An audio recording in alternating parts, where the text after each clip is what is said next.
Okay, now I would like to read a very short essay. I got a new book of essays, my only book of essays, coming out in 11 months. That book is called Asides, and it's a crapload of very short personal essays. And this is that essay that you and I were talking about, Mandy, called Back from the Grave. It's also a dog story. So here we go. Good to be strays thrown out in the middle of the country by impatient and or unready dog owners invariably crawl on their bellies, eyes up and pleading. I've never lived with loving and judicious ex-strays that didn't appear in my yard, then come to me as if mimicking a Paris Island soldier in training, forced to crawl beneath razor wire. River showed up thusly, as did Gypsy, Lily, and Sally. All my other ex-strays over the years, Nick, Maggie, Stella, Marty, et al., have been great dogs in their own ways, but they've never fully shaken the feral out of their coats. My dog Dooley appeared on March 1st, 2000. I went out to the front yard at dawn with my then 9-year-old dog River. Fog hung low. I could see my neighbor's visiting mother-in-law 100 yards away, a new dog beside her. I yelled out, "Hey, Dot, did Jim get a dog?" With this, Dooley came running toward River and me. River, one of those mixed breeds that looks like coyotes, didn't growl, bark, or wag her tail. Dot yelled back, "That's not our dog." Dooley, white and liver spotted, mostly legs, thin as a whisper, dropped onto his belly, eyes up with what looked like a smile. He crawled past a Leland cypress, a fig tree that appears to be a bonsai, and a crabapple tree. He reached River. They touched noses. I won't lie here. At the time, Glenda and I had 8 ex-stray dogs and Herb the ex-stray cat controlling us, all of which emerged from the tree farm across the road. And I thought, I need to take this boy down to the Humane Society. Dooley followed River and me inside. I put a bowl of dry food down for him and said to Glenda, "See if anyone wants a dog over at the school," etc. On this particular day, I had to drive down to a detention center for juvenile delinquents in Alabama to teach them some fiction writing, oddly. I needed to get on the road and I wouldn't return for 3 days. "We can't afford another dog," I said, and I meant it too. I came back from my little trip. Dooley sat in the laundry room, chewing on the molding. "No one wants a dog," Glenda said. "He's a great dog. He's tried to eat through the wall and the half door, but he's house trained." To this day, some 12 years later, I have no clue how hard Glenda tried to find the dog another home. Here's Dooley between March 2000 and Labor Day weekend 2010. Whenever I pick up car keys, he runs to the door. When there's a bird, squirrel, or rabbit somewhere outside, he's staring out the window. If I yell out cow, horse, or Republican, he'll run to a window and bark. When I go off on book tours, Glenda says he won't eat and barely leaves my writing room.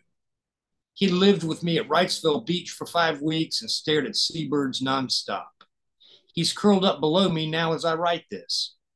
River died at the age of 14, and since then, Dooley's been the official greeter and tester outer of 2 more strays that showed up. He's our largest dog, but the gentlest. He's that dog. A week before Labor Day in 2010, I had to put our dog Marty, 19 years old, down.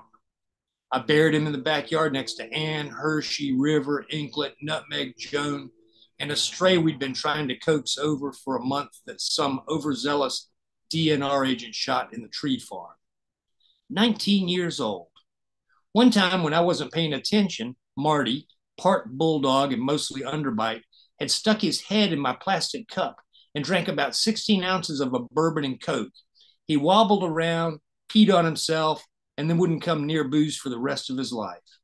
I buried him deep and placed some chicken wire in a cement block on the grave. 7 days later, I ventured way in the back to ride a stationary bike that I keep out of sight so that I don't ride it too often. And I said, "What smell? Something's dead out here." I got off the bike and found, oh no, Marty's back leg pushed out of his grave. It seems as though Lily and Sally, 2 feisty new x-rays, had tunneled in from the side. I shaded my eyes for some reason and pushed Marty back in. I dug a hole and threw that hard clay over the grave, tamped it down, put the chicken wire back down, placed some tin roofing over about a 4 by 8 foot area, found some hurricane fencing to cover the tin, and then covered the area with 8 cement blocks. There are smaller grave sites for world leaders than the one Marty has now.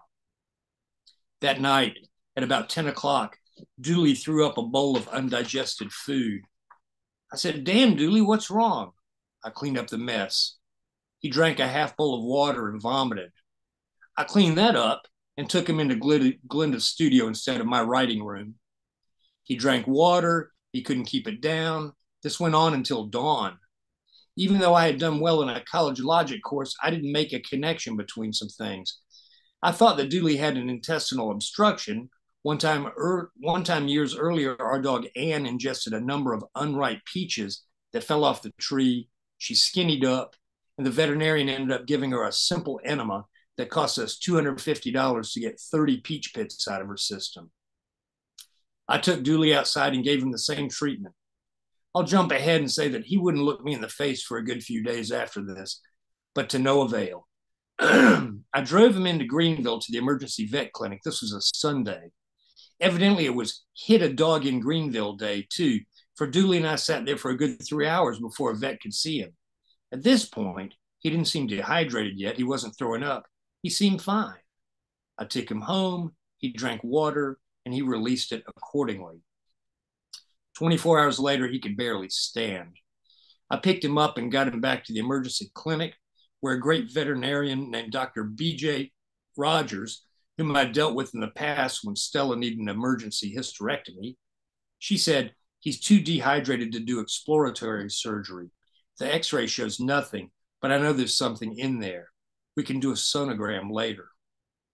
That look on her face let me know that Dooley might not make it. She left the room. Glenda touched my shoulder. I cried. When Dr. Rogers came back in, I said, "Whatever it takes," but my voice came out all squeaky. She said, "Go on home. Try to get him strong enough." Back home, I walked back to the graveyard to make sure the dogs hadn't befouled my Marty grave. On the way, I kept finding torn pieces of towel, the towel we had wrapped Marty in before burying him. I called up Dr. Rogers and said, "You're going to find pieces of towel in his intestines. He evidently ate a towel." I didn't go into detail.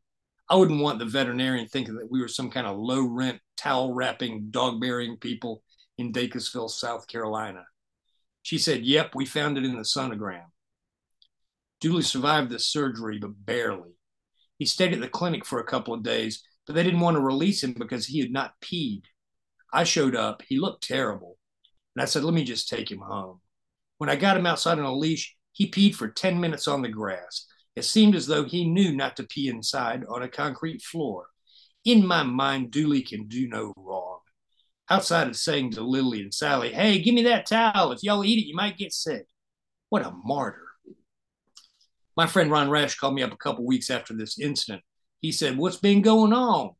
I started to tell him the entire story. When I got to towel, he said, "Are you making fun of me?" "What?" I said. And then he told me about how his own dog, Ahab, had pulled a pair of Ron's boxer shorts out of the dirty clothes, eaten them, and then undergone the same surgery as Dooley by the same veterinarian. What's going on with these South Carolina dogs that live with writers, I wonder?